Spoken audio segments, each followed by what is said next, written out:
One of the most asked questions in the Boruto community is the fate of the OG Naruto characters who played an important role back in the day, but right now they are nowhere to be seen, especially in the manga. Characters like Orochimaru, Kakashi, Tsunade, Iruka sensei, and Naruto's friends, who must be traumatized by his death, are literally missing from the story, as if they don't even exist. I was myself expecting the time skip to begin with Naruto's funeral and everyone being really sad about his demise, but even Konohamaru, who looked after Naruto from the very beginning, wasn't shown to react impulsively on the news of his death. Well, obviously it could have happened off screen, but the way the writers are ignoring the OG characters is really disappointing. The thing which is even more brain teasing is that nobody cares about Hinata. Like seriously, the Hokage of the village went missing with his wife, and although everyone was informed about the fate of Naruto, literally no one is talking about Hinata. Not to mention even Himawari has forgotten her mother, cause her gut is saying that her father is alive, but what about Hinata? Anyway, whether it was done deliberately by Kishimoto to make the news of their safety more impactful, or the ongoing events are actually overshadowing the OG cast to a huge degree, will remain a mystery for quite some time. However, there were hints dropped by Kishimoto himself, which proves that the old characters could have some huge role in the story very soon. I honestly don't want a Goku Spirit Bomb kind of climax, where all the characters will give their chakra to Boruto just to defeat the final boss. The return of old characters must be impactful, cause they are literally an asset to the series. Let's understand this with an example. When Minato won the popularity poll last year, he shortly got his own one-shot manga, where we got to see some romance as well as the rotative backstory of the Rasengan. But that's not all. Kishimoto quickly understood how much hype is built around the character of Minato, and he executed that in Two Blue Vortex. The title of this manga is literally based off the concept of vortex and spirals that were explained in the one shot. And if that wasn't enough, he made Boruto use the signature technique of his grandfather alongside honoring him as the most skillful Flying Thunder God user. This proves that the writers know what brings hype and what lowers the excitement of the fans. Maybe that's how they were able to make Two Blue Vortex the hottest manga in the world with only a few chapters. Now if we take a look at the popularity poll, assuming Kishimoto is really acting on these results, then I'm sure that he will skillfully embody the roles of some characters from this list in the story of Boruto. Like if we talk about Kakashi, Kishimoto had teased his big role in one of his interviews, but as of chapter 6 of Two Blue Vortex, Kakashi hasn't interfered in the plot by any means. It's pretty weird because one of his students is dead and the other one has gone rogue again, so the writers making it seem like he's uninterested in their whereabouts doesn't make much sense. However, if you take this hint of Kishimoto seriously, then there are several things that he could be doing during the time skip that will bring his importance back to the story. Firstly, I believe he could be among the very few who know the truth about Boruto. You can't tell me his retirement took him completely out of the picture. If Sasuke has gone rogue again, that too with a big criminal, the only person who could solve the mystery behind this must be his previous master. While we saw the flashback of Boruto and Sasuke having no mention of Kakashi, there is still a chance that he might have found Boruto after the code incident. This scene from the anime, which shows us an encounter between Koji and Kakashi, might be the key here. It could be a clever foreshadowing of their reunion, similar to how the time slip arc teased the time skip mentors of Boruto. I'm not saying he must have left the village to follow them, rather he could have caught Kashi and Koji stealing some scrolls from Konoha as shown in this scene. In the latest chapter, we could see Boruto telling Shikamaru that he heard the news of him taking the Hokage's seat, but it's practically impossible for him to know this. It must be Koji working under the shadows to keep an eye on Konoha while secretly acquiring scrolls to enhance their strategic advantage. But instead of escaping from Kakashi on the fateful encounter, Koji might have told him the entire situation of Boruto and Sasuke and why they left the village. This vital intel could have reduced the effects of omnipotence on him, and maybe that's what Kishimoto meant by his big role. He could be one of the very few people who will oppose Kawaki once the Shinjus come to search for Naruto. All thanks to Kashin Koji and his faith in the 6th Hokage. While I really believe his role could be much greater than just opposing Kawaki, the current circumstances have made it hard for us to guess what's coming next. So let's leave that for another video and move on to the second most favorite Naruto character, Itachi Uchiha. Just like how Minato's legacy laid footsteps for Boruto, Itachi could be a similar pillar to Sarada in the story. Now the question is,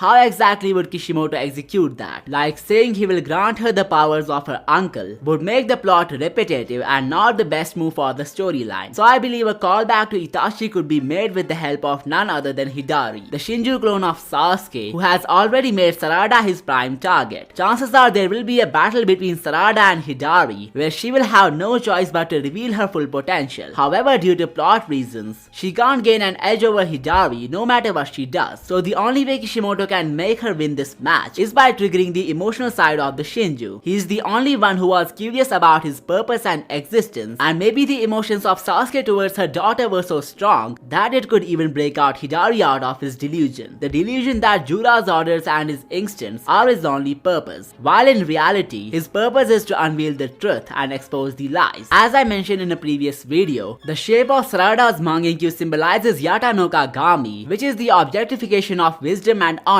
So it must not be hard for her to bring a change of heart in Jubisuke, and then he might decide something that will scale Sarada to the level of Boruto and Kawaki instantly. He could give her all his Jubi powers and maybe even the Rinnegan, making her a really overpowered prodigy. And the part where Itachi gets involved is a recreation of this iconic moment when he touches the forehead of Sasuke. Don't forget to hit the sub button if you enjoyed this theory. The popularity poll aside, there is one OG Naruto character who could literally change everything with his return. I'm talking about the sneaky scientist Orochimaru, who was apparently able to create a poison which faints Otsutsuki's. He's the one behind Mitsuki's Sage Mode, which was termed as dangerous by Urashiki Otsutsuki. So he's definitely up to something. The curse marks that he showed us in OG Naruto are a watered down version of the Kama Seal. This means he has been studying the celestial technology from a very long time. This makes him a competitor of Amado, who has achieved even greater feats, like channeling the powers of an Otsutsuki god into cyborgs. But what I'm gonna discuss today is the role of Orochimaru beyond creating Mitsuki. Will he ever come handy to the plot in some other way, or has Kishimoto buried his legacy underground? Well, in a bonus chapter of the manga, Boruto and Sarada were shown to get their hands on the trading cards of Minato and Orochimaru respectively. So if this was by any chance a foreshadowing of Boruto learning the techniques of his grandpa, then I'm sure Sarada could get involved with Orochimaru very soon too. It would also make her an equivalent of Boruto in terms of mentorship, as both of them would be training under the unique masters of their parents. Well, if that's gonna be the case, then I'm pretty sure that Tsunade will come back to teach Sarada as well. Mitsuki once talked about the Byakugo seal and Orochimaru's insights on it, and how there is so much about it which is not understood yet. So maybe this is a foreshadowing of Sakura and Tsunade gaining some good plot relevance once the Otsutsuki side of the Byakugo seal would be touched. Aside from all the characters that I mentioned till now, the one whose comeback could be the most impactful is none other than Shisui Uchiha. Even though it's a bit unrealistic, but just like Jiraiya, Shisui's body was also not found. So what if Amado had somehow found the remains of Shisui and he secretly created his cyborg as a trump card? Now you could tell me that he didn't have his eyes when he died, so the clone will have a Mangenkyu, making it an L move. Well, there is even a possibility that Amado didn't find the remains of Jiraiya, rather he used the DNA from the blood that can be found on the rods that were used to kill him. When it comes to Shibai, he never revealed what type of remains are under his possession. It's not necessary for him to possess the whole corpse. I believe when an Otsutsuki ascends to the higher realm, his body explodes and his remains scatter all over the galaxy. Well, the fact that he was able to model his DNA in a way that his cyborgs could even use his divine abilities like omnipotence is really impressive. So Amado being able to create too much with too little enhances the possibility of a potential return of Shisui Uchiha. Not to mention his signature power Kotama Atsuki can be seen as a genjutsu version of the reality warping caused by omnipotence. So can we take it as a hint for the return of Itachi's best friend? Well, drop your thoughts in the comment section and don't forget to subscribe for more amazing stuff. I will see you next time.